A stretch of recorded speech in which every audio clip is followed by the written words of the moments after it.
Top 3 horror movies part 2 the medium. ఈ story Thailand లో set అయ్యింది. ఒక ఫ్యామిలీలో జనరేషన్స్ గా ఒక గాడెస్ పొసెషన్ ఉంటుంది అని నమ్ముతారు. ఇక్కడ ప్రెసెంట్ జనరేషన్ లో పొసెషన్ ని ఫేస్ చేయాల్సింది మింక్ అనే అమ్మాయి. స్టార్టింగ్ లో పొసెస్ అయ్యేది గాడెస్ అని అనిపిస్తుంది, కానీ టైం పాస్ అయ్యాక ఏదో భయంకరమైన ఫోర్స్ తనలో ఉంది అని అర్థమవుతుంది. లాస్ట్ 30 minutes లో హారర్ లెవెల్ అయితే పీక్స్ ఉంటుంది. ఫుటేజ్ స్టైల్లో తీసిన మూవీ ఇది. Emotional horror plus cultural belief అంటే ఇంట్రెస్ట్ ఉండే వాళ్ళు ఈ మూవీని అస్సలు మిస్ అవ్వకూడదు. డిస్నీ హాట్స్టార్ లో స్ట్రీమ్ అవుతుంది. IMDb 6.6.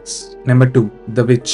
1600s టైం పీరియడ్ లో సెట్ అయిన మూవీ ఇది. ఒక క్రిస్టియన్ ఫ్యామిలీ ఫారెస్ట్ బోర్డర్ లో ఉంటుంది. సడన్ గా తన బేబీ డిసపియర్ అవ్వడంతో ఫ్యామిలీలో సస్పిషన్ స్టార్ట్ అవుతాయి. ఇంట్లో వాళ్ళ మీద కూడా ట్రస్ట్ పోతుంది, ఎస్పెషల్లీ తన డాటర్ థొమాసన్ మీద. స్లోగా మనకు తెలుస్తుంది ఫారెస్ట్ లో ఒక విచ్ ఉంటుంది అని. ఆ అట్మాస్ఫియర్, ఆ సౌండ్ డిజైన్ అండ్ ఆ యాక్టింగ్ చూస్తే ఫుల్ క్రీపీ వైబ్స్ వస్తాయి. స్లో బర్న్ హర్రర్ మూవీ అంటే ఇష్టం ఉండే వాళ్ళు డెఫినెట్ గా ట్రై చేయాలి. ఆల్సో హిస్టారికల్ హర్రర్ మూవీస్ అంటే ఇష్టమైన వాళ్ళు కూడా దీన్ని అస్సలు మిస్ అవ్వకూడదు. అమెజాన్ ప్రైమ్ లో స్ట్రీమ్ అవుతుంది. IMDb 6.9. Number 3 the autopsy of Jane do.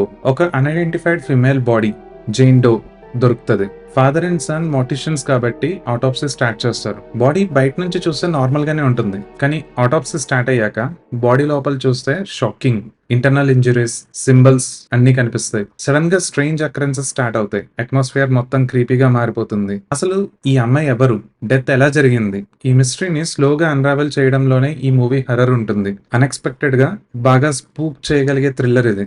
Super natural plus mystery అంటే ఇష్టం ఉండే వాళ్ళు అస్సలు మిస్ అవ్వకండి. అమెజాన్ ప్రైమ్ లో స్ట్రీమ్ అవుతుంది. IMDb rating 6.8.